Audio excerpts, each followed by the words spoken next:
8. Februar 1587, kurz nach Mitternacht. Maria Stuart, Königin der Schotten, ist Gefangene der englischen Queen und schreibt einen Abschiedsbrief.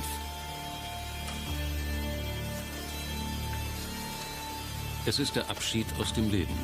Auf sie wartet das Schafott. Verzweifelter Eilritt eines Boten. Gibt es nicht doch noch Rettung in letzter Minute? Aber das Urteil ist gesprochen. Maria Stuart hat ihren eigenen Mann betrogen und ermorden lassen. Und angeblich wollte sie auch die englische Königin töten. Der Henker fragt nicht, er erfüllt nur seinen Auftrag. Seitdem rätselt die Welt. Ein Fehlurteil?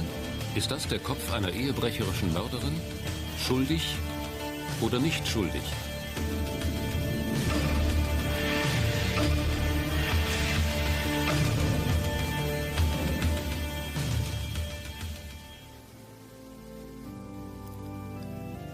...400 Jahre später beginnt unsere Suche nach Schuld oder Unschuld Maria Stuarts in London, Westminster Abbey.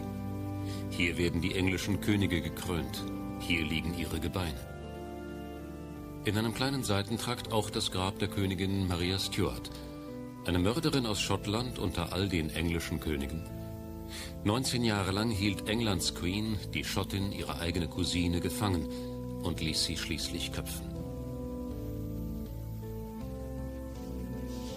Maria Stuart als große Frau und Heldin der Geschichte. So möchten viele sie heute gern sehen.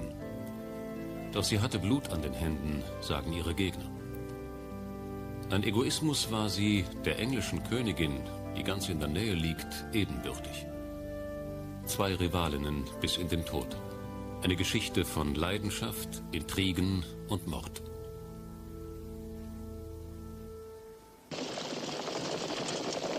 Der bis heute nicht wirklich aufgeklärte Fall der Maria Stuart beginnt im Dezember 1542.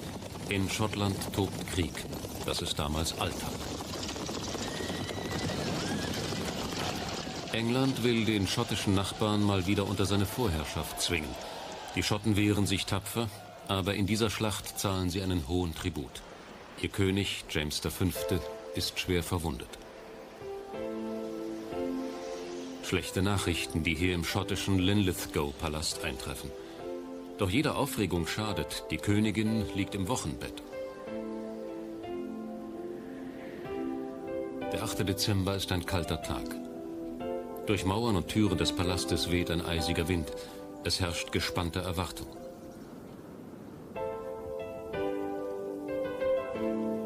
Das königliche Paar hofft verzweifelt auf einen Thronfolger. 2 früher geborene Söhne waren jung verstorben. Für James und seine Frau ist dies die letzte Chance.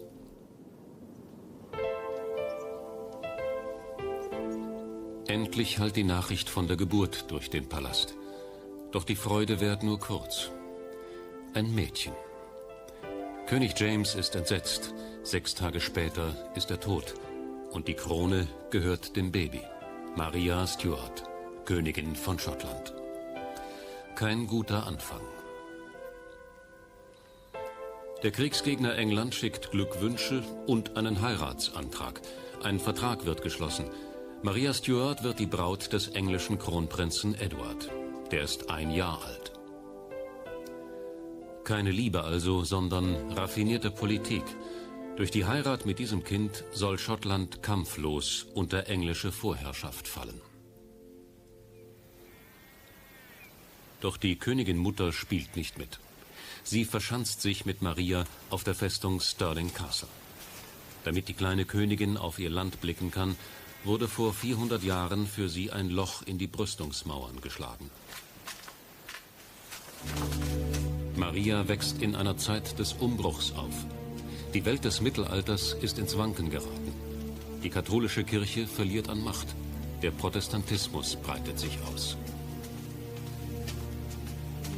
Aber im Gegensatz zum Nachbarn England bleibt Schottland katholisch, bis auf einige Lords, die mit der anglikanischen Kirche Heinrichs VIII. Liebäugeln. Ein Konflikt mit Folgen. Noch ist Maria unschuldiges Kind und doch schon im Strudel der Weltpolitik. Der Heiratsvertrag wird von den Schotten schlicht gebrochen.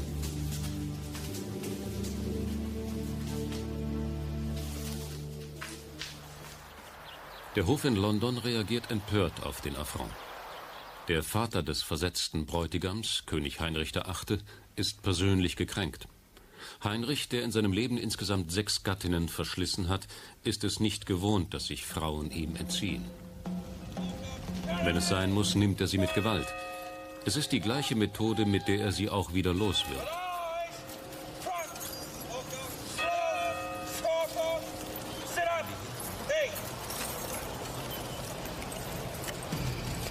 Heinrich mobilisiert seine Soldaten und zieht gen Schottland, um es mit Waffengewalt zu bekehren und um seinem Sohn die versprochene Ehefrau ins Haus zu holen. Es wird die brutalste Brautwerbung der Geschichte. Vor allem aber ein politisch-religiöser Kreuzzug nach dem ehernen Prinzip: und willst du nicht mein Bruder sein, so schlag ich dir den Schädel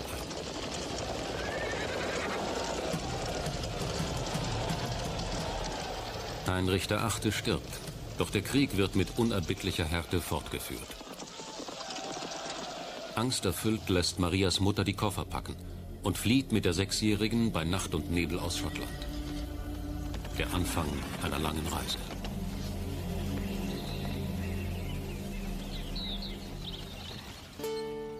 Fluchtziel ist Frankreich, die Heimat der Mutter.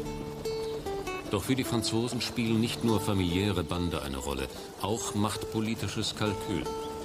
Frankreich und Spanien sind Gegner des englischen Imperiums. Da ist jeder Verbündete recht. So einfach ist es.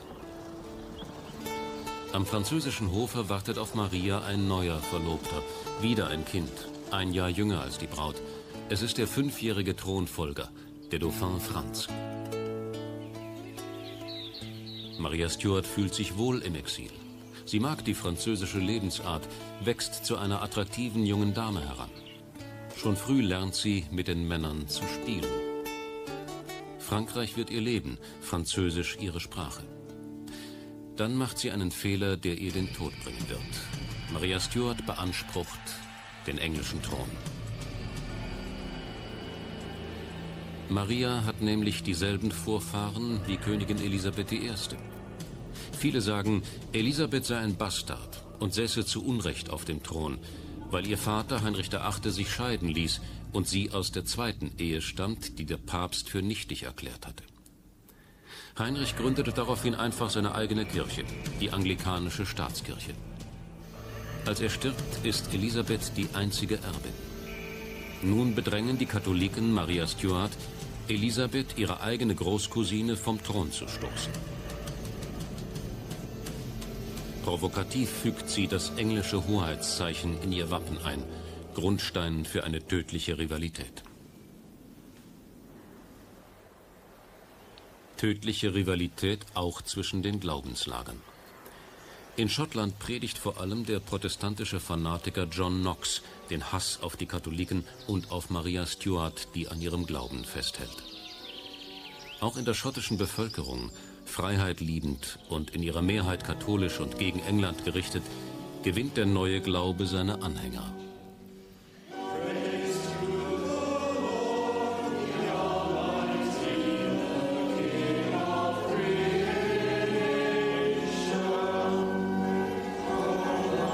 Wieder Blutvergießen im Namen Gottes.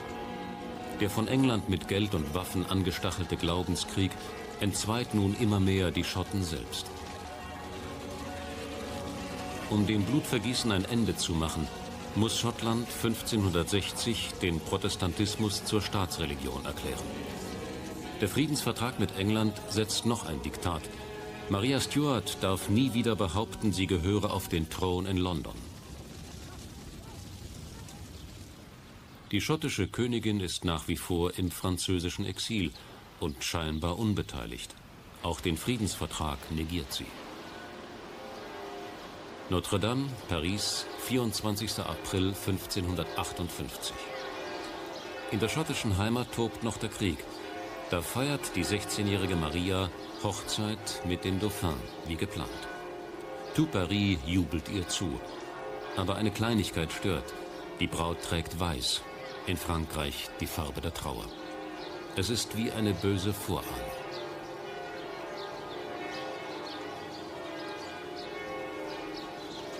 Ein Jahr später wird ihr Ehemann zum König gekrönt. Maria herrscht jetzt auch über die Franzosen. Und wieder ein Jahr später ist sie bereits Witwe. Der immer kränkliche Franz ist gestorben, im zarten Alter von 17. Sie ist ohne Mann und sie ist ohne Macht. Was hält Maria jetzt noch in Frankreich? Sie muss zurück in die Heimat. Doch sie geht voller Zwiespalt. Sie schreibt Gedichte, die später zu Liedern werden. Leb wohl, du schöne Zeit.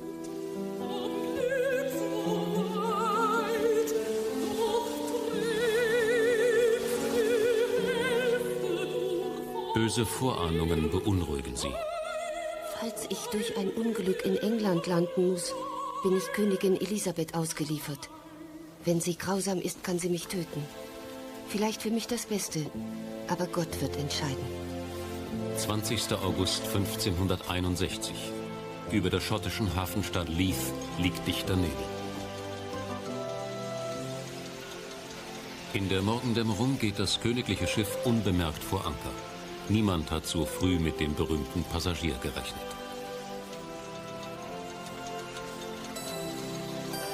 Nach 13 Jahren in der Fremde ist Maria Stuart, die schottische Königin, zurück in ihre Heimat. Nasskalte, dunkle Stimmung schon an ihrem ersten Tag. Das bringt Unglück, wird gemunkelt.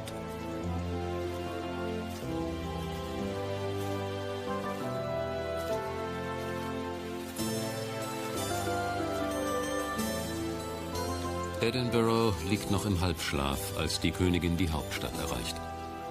Erst eine Woche später, am 2. September, gibt es ein großes Begrüßungsspektakel auf der Straße von der Burg zur Altstadt, noch heute Royal Mile genannt.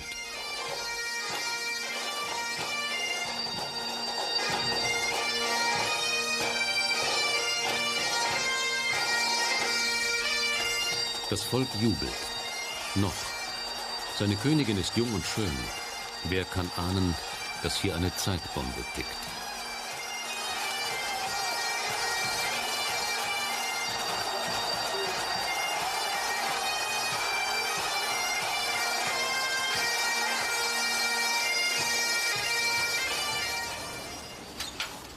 Maria bezieht ihre Gemächer im königlichen Palast Holyrood. Jetzt will sie regieren.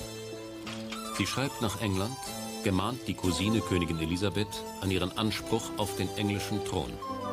Trotz des Vertrages, der das strikt verbietet. Und wenn schon nicht sie selbst, so formuliert sie geschickt, dann sollen spätestens ihre Kinder über England herrschen. Elisabeth ist empört. Wie kann man von mir verlangen, dass ich mir schon vor meinem Tode mein Leichentuch vor Augen halte? Fürsten können ihre eigenen Kinder nicht lieben, die ihre Krone erben sollen. Wie sollte ich da meine Cousine lieben, wenn ich sie zu meiner Nachfolgerin erkläre?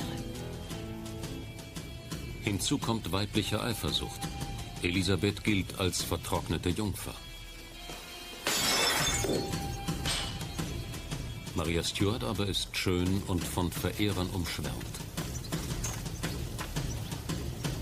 Um die Schottenqueen entsteht ein Mythos. Die schöne, emanzipierte Frau. Und sie weiß den Mythos einzusetzen.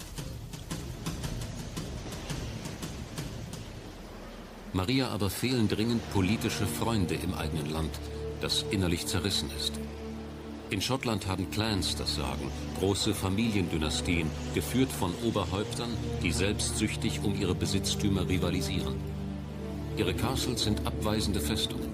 Schottische Lords und Nationen streiten sie um Reichtum und Macht.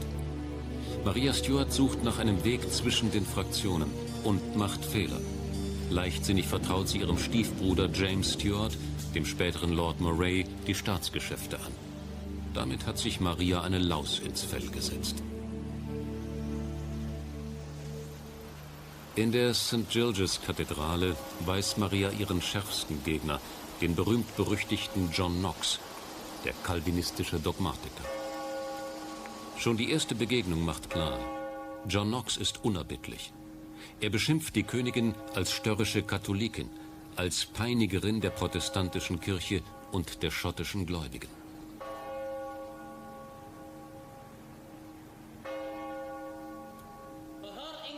Die Königin sei eine Fremde im Lande, ruft Knox von der Kanzel hinab. Eitel sei sie, tugendhaft nur dem Schein nach.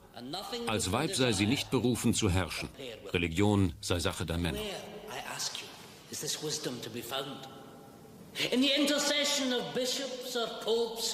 Politisch ist Maria Männern wie Knox nicht gewachsen.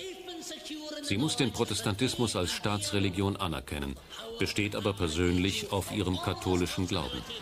Ein fauler Kompromiss, der nicht weiterhilft. Wieder brennen in Schottland Kirchen. Eigentlich interessiert Maria Stuart die ganze Politik nicht. Aber was geht in dieser Frau wirklich vor? Folgt sie noch einem Plan? Oder ist sie schlicht überfordert, innerlich zerrissen in privates Glücksstreben und öffentliches Amt?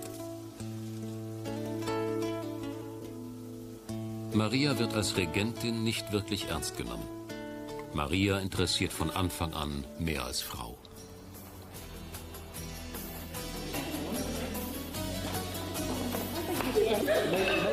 Die Königin soll wieder heiraten, heißt es. Das Land braucht einen Erben. Auf vielen Festen werden Kuppelpläne geschmiedet. Und Bewerber gibt es viele. Doch einer wird verrückt, ein anderer, der sich unter ihrem Bett versteckt, wird geköpft. Don Carlos von Spanien verfällt dem Wahnsinn. Der Erzherzog von Österreich hat zu wenig Geld.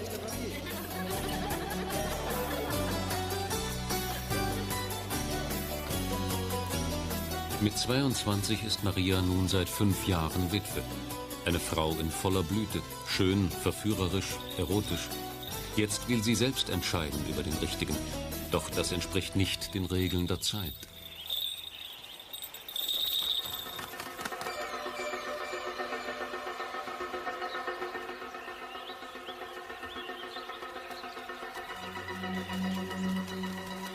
Plötzlich hat sie sich verliebt. Die Hofgesellschaft kann es nicht fassen. Sie verzehrt sich in Sehnsucht. Doch nach wem? Es ist ein naher Verwandter, jünger als sie. Ein Mann, so heißt es, ohne Charakter. Ein Blender. Henry Lord Darnley. Maria Stuart braucht einen Mann, der sie stark macht. Darnley aber ist weichlich, eitel und ein Opportunist. Darnley ist Maria Stuarts größter Fehler. Aber sie will es so, gibt sie schwarz auf weiß bekannt. Blind vor Liebe, so will es scheinen.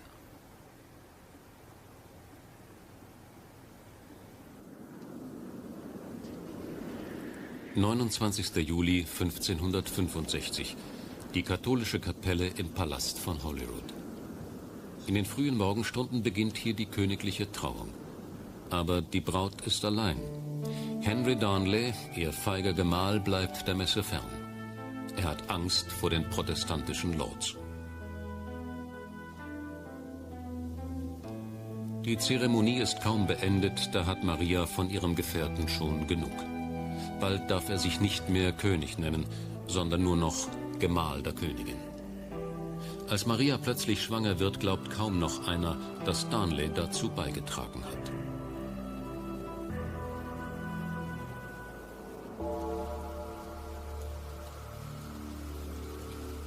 Böse Zungen verdächtigen ihren engsten Vertrauten.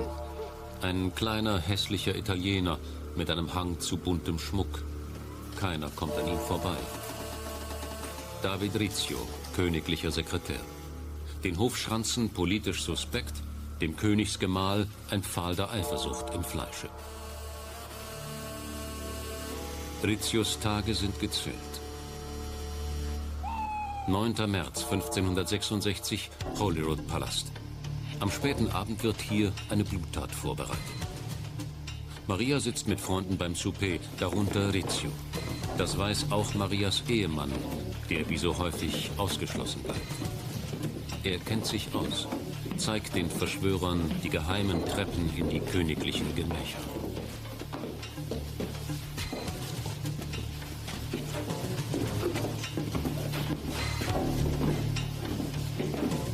Wollen Sie die Königin ermorden? Die Häscher greifen den Sekretär, der verzweifelt den Schutz seiner Herrin sucht.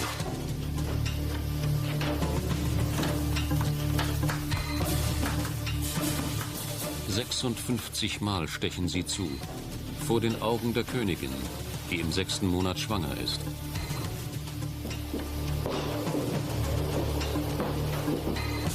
Die Leiche werfen sie in die Halle hinab. Grausiges Ende eines fleißigen Sekretärs.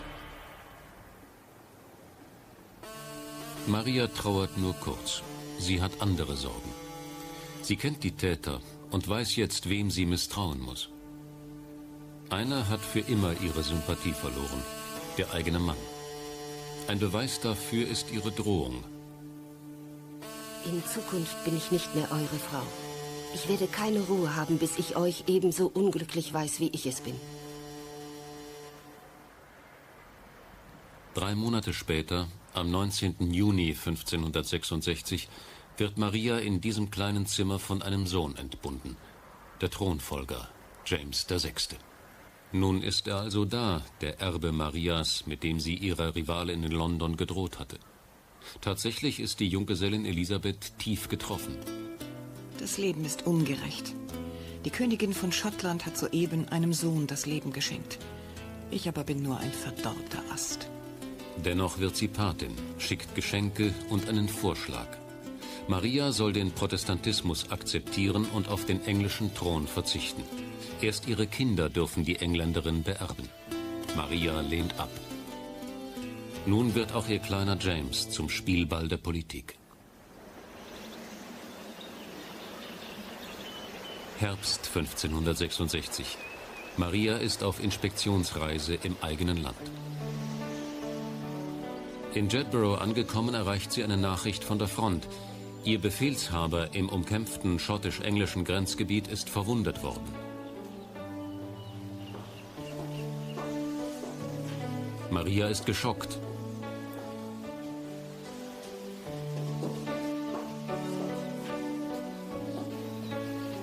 Der kranke Feldherr ist James Graf Bothwell, in ihren Augen ein richtiger Mann. Die Königin ist offensichtlich in Sorge entbrannt und nicht mehr zu halten.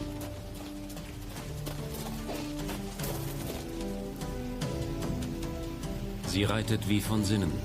40 Kilometer weit geht der verwegene Ritt.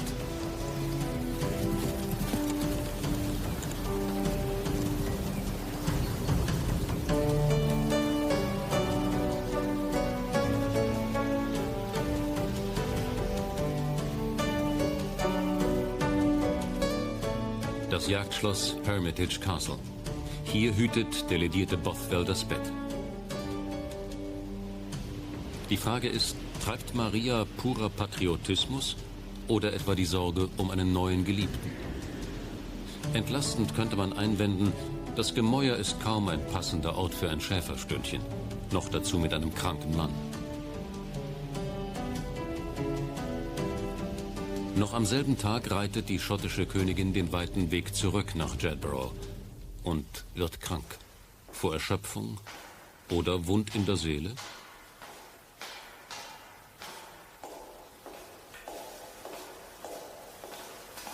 Dann, so wird später von der Anklage behauptet, verzehrt sich die Königin in Liebesbriefen an den schönen Haudegen.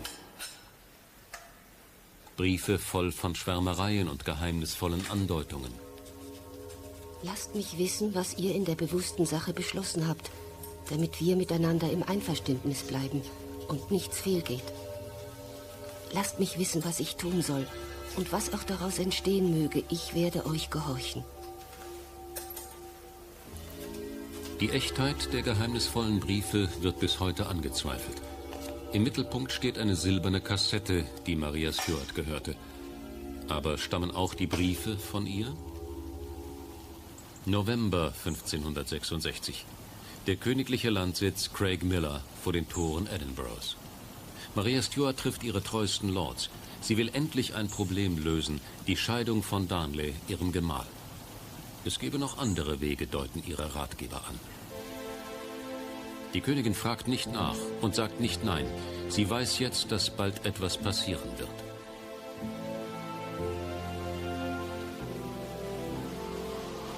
Dann wird Henry Darnley schwer krank. Syphilis. Man pflegt ihn in einem Haus an der Stadtmauer von Edinburgh. Maria scheint besorgt, rührt ihn mit Besuchen. Auch am Abend des 9. Februar 1567. Ein Stockwerk tiefer gehen in dieser Winternacht merkwürdige Dinge vor. Männer in dunkler Kleidung hantieren mit Kisten. Es riecht nach Schießpulver und einem Komplott. Ein Zeuge behauptet später, auch Bothwell sei am Tatort gewesen.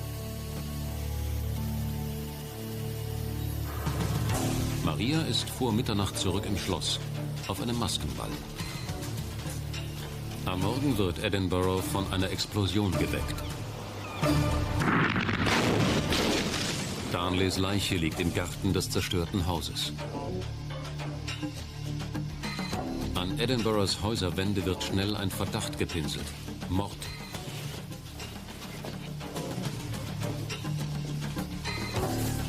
Eine Karikatur klagt als Täter Bothwell an, den Grafen mit dem Hasen im Wappen. Und seine Nixe soll heißen seine Hure, Maria Stuart, Königin von Schottland. Bothwell übersteht ein erstes Untersuchungsverfahren und lädt in die Annesley-Schenke ein paar ihm vertraute Lords ein.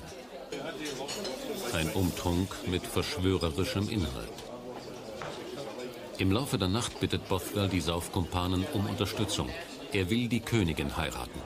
Seine Gäste stimmen zu, obwohl Bothwell noch verheiratet ist. Sogar ihre Unterschrift setzen die Lords unter die Vereinbarung, den konspirativen Annesley-Bond. Marias Verteidiger behaupten später, dies sei eine geplante Falle gewesen.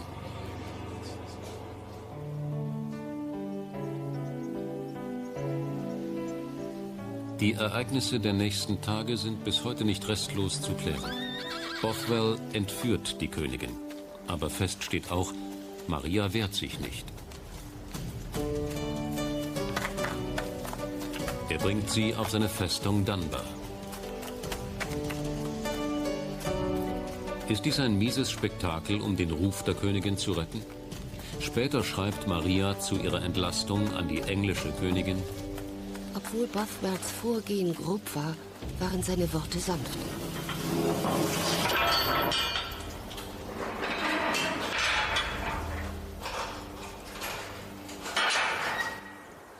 Er versprach mich zu ehren und mir zu dienen. In seiner Gewalt, ohne Hoffnung auf Befreiung, gewährte ich ihm die Gunst, ihn zu heiraten. Aber vielleicht schämt sich Maria nur vor der Wahrheit. Der gewissenlose Bothwell könnte Maria vergewaltigt und so die Ehe erpresst haben. Zeugen wollen nächtliche Hilferufe vernommen haben. So oder so, Maria Stuart bekennt sich zu Bothwell und kommt von dem Verdacht nicht frei, an der Ermordung Darnleys mitgewirkt zu haben. 9 Tage später.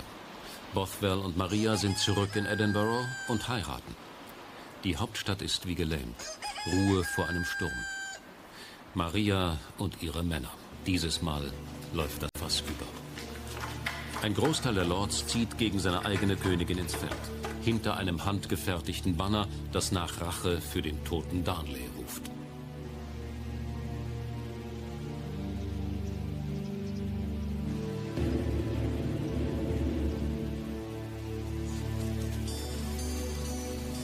Carbery Hill, 8 Kilometer von Edinburgh entfernt.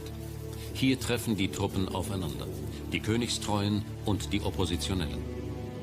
Eine Originalzeichnung hält den Moment fest. Keiner hat richtig Lust zu kämpfen. Man zögert. Endlose Diskussionen. Schließlich ergibt sich Maria kampflos und geht in Gefangenschaft. Dafür wird Bothwell die Freiheit gewährt. Er darf fliehen. Jetzt ist Maria ganz allein. Aus Edinburghs Straßen schallt ihr die Wut des Volkes entgegen. Tötet die Hure. Maria ist am Tiefpunkt angekommen. Aber ist sie auch Ehebrecherin und Mörderin?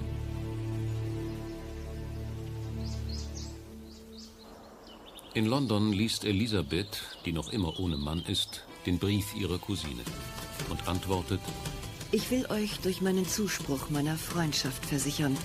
Aber ich sage euch auch, dass mein Kummer groß war, als ihr den Mann geheiratet habt, der angeklagt ist, der Mörder eures Gatten zu sein.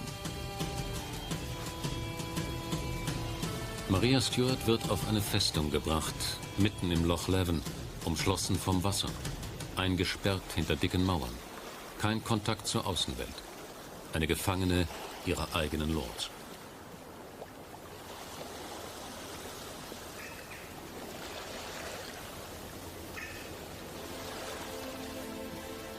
Enttäuscht und verzweifelt schreibt sie Briefe, erfleht den Beistand Elisabeths. Doch die Cousine antwortet kühl: Wenn ihr euch ebenso um euren Ruf gekümmert hättet, wie um diesen Taugenichts, hätte alle Welt euer Unglück bedauert.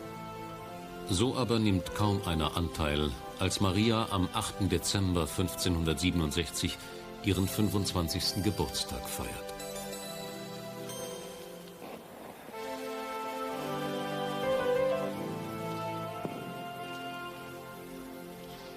Eine parlamentarische Abordnung hatte sie im Juli gezwungen abzudanken, zugunsten ihres unmündigen Sohnes.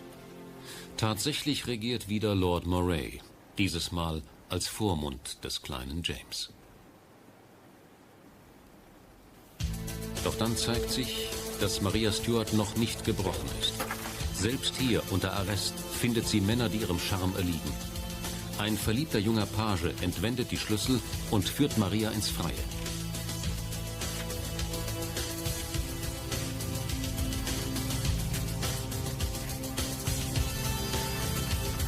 Niemand bemerkt zunächst die Flucht.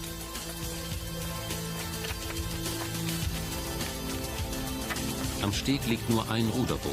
Alle anderen hat der Page versteckt.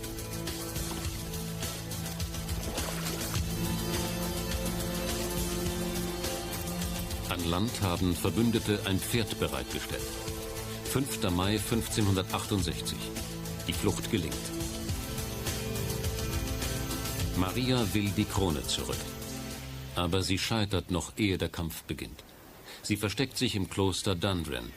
Ihr letzter Tag in der schottischen Heimat.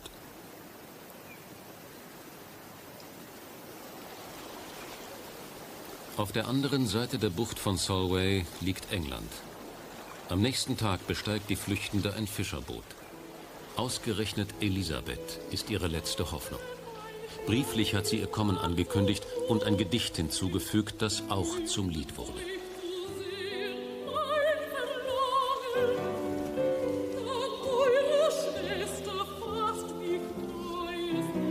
Am 16. Mai betritt die Schottin englischen Boden. Hätte sie geahnt, was sie erwartet, wäre sie weggeblieben. Boten melden die Ankunft nach London. Elisabeth lässt mitteilen, sie werde sie erst dann empfangen, wenn ihre Unschuld erwiesen ist. Bis dahin werde man sie respektvoll wie eine Königin behandeln. Die englische Queen spielt auf Zeit. Da kommt der Monarchin der Zufall zu Hilfe, besser gesagt Kollaborateure in Schottland. Plötzlich wird ihr eine silberne Kassette zugespielt, die sich unter einem Bett befand.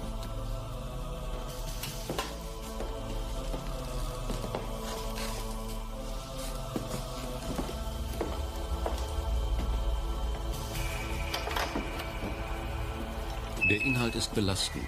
Ein Heiratsvertrag, unterschrieben vor der angeblichen Entführung. Gedichte und Liebesbriefe.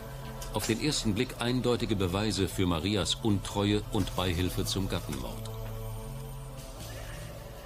Elisabeth beruft eine Kommission, die über ihre Cousine richten soll. Die Anklage lautet auf Anstiftung zum Mord. Die Angeklagte legt Widerspruch ein. Die Briefe seien gefälscht. Das klingt plausibel. Die Briefe sind nicht datiert, haben keinen Anfang, kein Ende, tragen keine Unterschrift.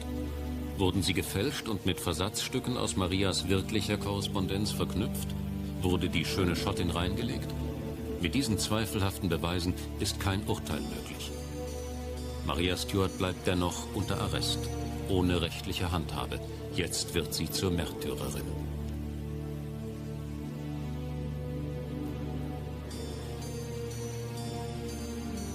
Wir haben in schottischen und englischen Archiven die Liebesbriefe der Schottenkönigin gesucht. Es gibt viele Dokumente, ordentlich gehütet und katalogisiert. Aber die Originalbriefe sind nicht dabei. Sie sind damals spurlos verschwunden, schneller als sie zuvor aufgetaucht sind. Heute gibt es nur noch die Abschriften, die für die Kommissionsmitglieder angefertigt wurden. Aber angebliche Abschriften sind schlechter als Zeugen vom Hörensagen.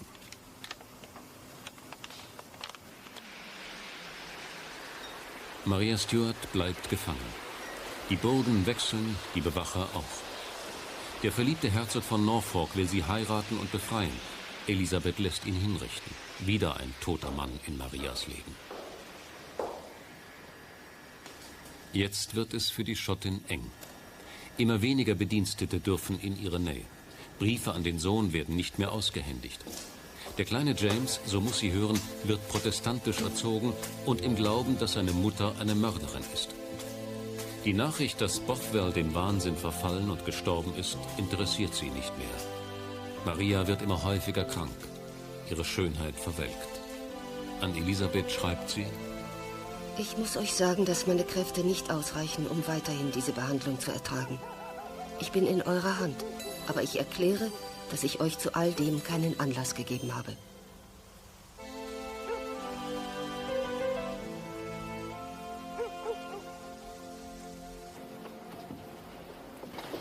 Herbst 1584. Das Parlament in London erlässt ein neues Gesetz. Der Act of Association bestraft jeden, der sich gegen Elisabeth erhebt oder auch nur Kenntnis davon hat, mit dem Tode.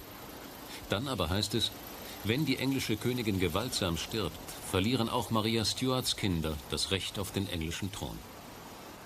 Jetzt brauchen Marias Gegner nur noch den Beweis, dass Maria mehr weiß, als ihr gut tut. Und der lässt sich leicht beschaffen.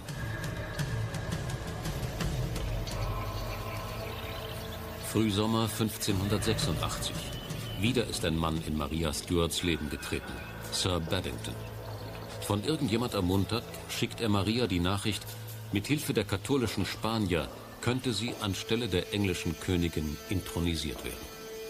Warum in aller Welt ist Maria Stuart nicht alarmiert, als sie plötzlich wieder Briefe erhält? Stattdessen greift sie nach dem Strohhalm, diktiert ihrem Sekretär eine Antwort.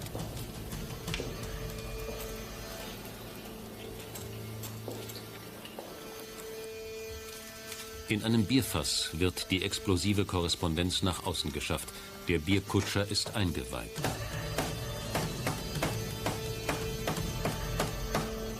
Aber er ist ein gedungener Spitzel. Bringt den Brief zu Sir Walsingham, dem Ratgeber der englischen Queen. Der hält endlich den gesuchten Beweis in der Hand und markiert die belastenden Stellen. Die sogenannte Verschwörung war eine Falle.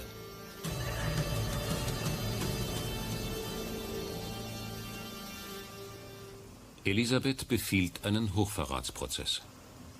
Am 25. Oktober 1586 fällen die Richter das Urteil. Elisabeth muss nur noch gegenzeichnen. Bis heute ist umstritten, ob Maria Stuart Mörderin oder Mitwisserin war. Fest steht, sie hat als Frau den Bogen ihrer Zeit überspannt. Elisabeth zögert.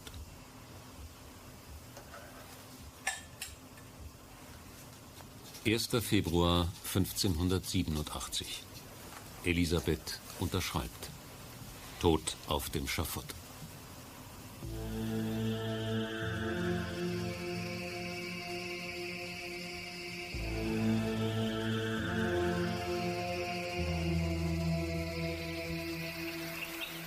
Mitten in England. Nichts erinnert mehr daran, dass hier das Schloss stand, in dem Maria Stuart ihre letzten Stunden verbrachte. Hier stand die Festung Fotheringhay. Von hier schrieb Maria nach London: Ich sterbe lieber 1000 Tode, als anzuerkennen, dass ich Untertan von irgendjemand bin. Befragt euer Gewissen und besinnt euch. Die Weltbühne ist unendlich viel größer als das Königreich England. Am Morgen des 8. Februar hebt sich der Vorhang für den Schlussakt der Tragödie.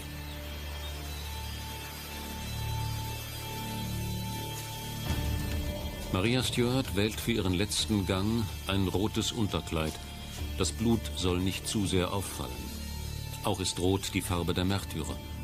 So will sich die einstige Herrscherin von Schottland sehen, sterbend für ihren Glauben. Alles andere lässt sie nicht gelten. Eine gefasste, eine stolze Königin. In meinem Ende liegt mein Anfang, hatte sie einst gesagt. Sie hat recht behalten. Die Nachwelt und große Dichter schwelgen in ihrem Mythos. Und ihr Sohn wird später Herrscher über England und Schottland, so wie Maria es wollte.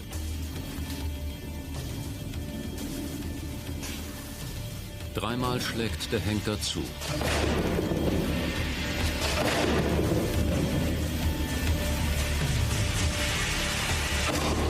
Als er den Kopf hochheben will, hält er die Perücke in der Hand. God save the Queen, murmelt er. Maria von Schottland und Elisabeth von England. Lebenslang waren ihre Schicksale miteinander verknüpft. Gesehen haben sich die beiden Frauen nie.